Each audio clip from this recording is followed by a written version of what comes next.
Legs are close together, so I'm just going to stomp on the back of his leg as much as I can, and I'm going to feed to like a rear-naked choke grip. Okay, so go from the knee. Once his leg is very straight, I'm going to switch to a rear-naked choke grip. I feel like I get more purchase. And now I'm going to use my toes on the floor.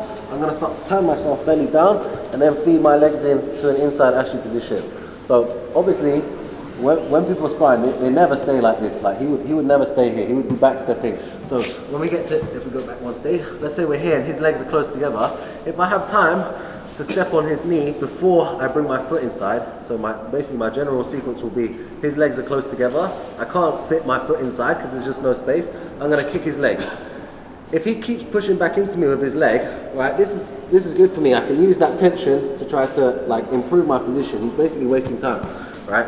If he tries to backstep here, I'm going to still track his leg and then throw my right leg to the inside. And then again, we land in a reaping position where I can start to pass his leg to the outside of my body.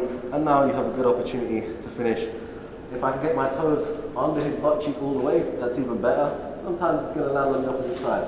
So if my foot lands on the far side of his hip, generally, I'm not going to try to heel hook him straight away.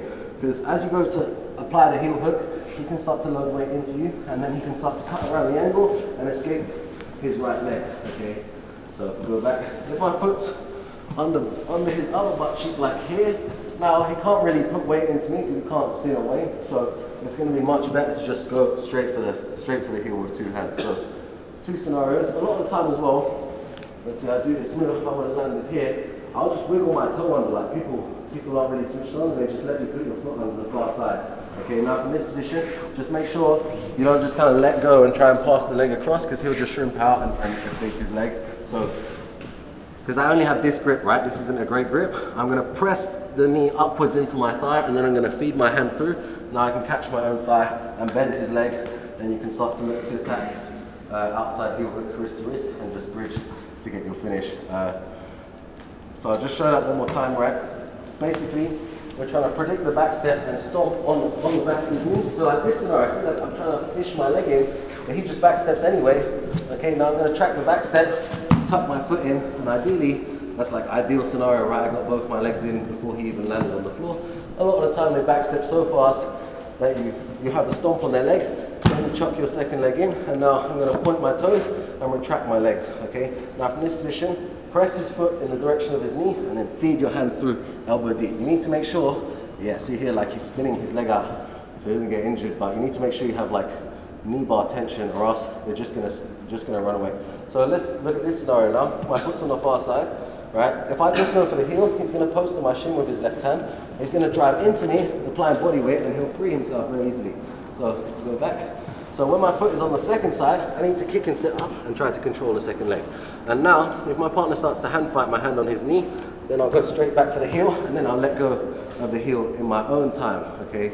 So sorry, I'll let go of his knee in my own time. So foot on the far side, I'm gonna do a forward shift motion, which is a kick and sit up, and I try to grab my partner's knee. If you let me grab his knee, I'm just like, I pulled it all the way in. Now I'm gonna go for a Z lock or a Z lock if you want. But if he manages to clear my knee here, he's kind of moving away, right? So he's not putting weight into his leg.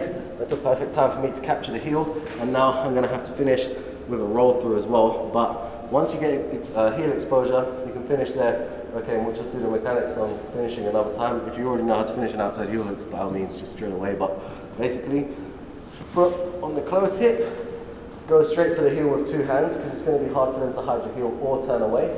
And if the foot's on the far hip, so behind his far hamstring, now if I go for the heel, there's a risk that he slips. So by push into me. Yes, exactly, yeah. So go back.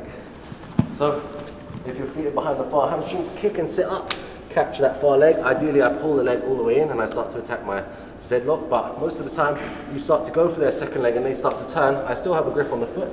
I'm just going to fall back in one go and capture the foot, and then you can do, you know, necessary adjustments to get it tight. And now from here, I'm hamstring curling, opening my knees, bridging, and trying to get my partner to roll, and then I can finish properly, like with like a stronger bridge once their hips are back on the floor. Cool.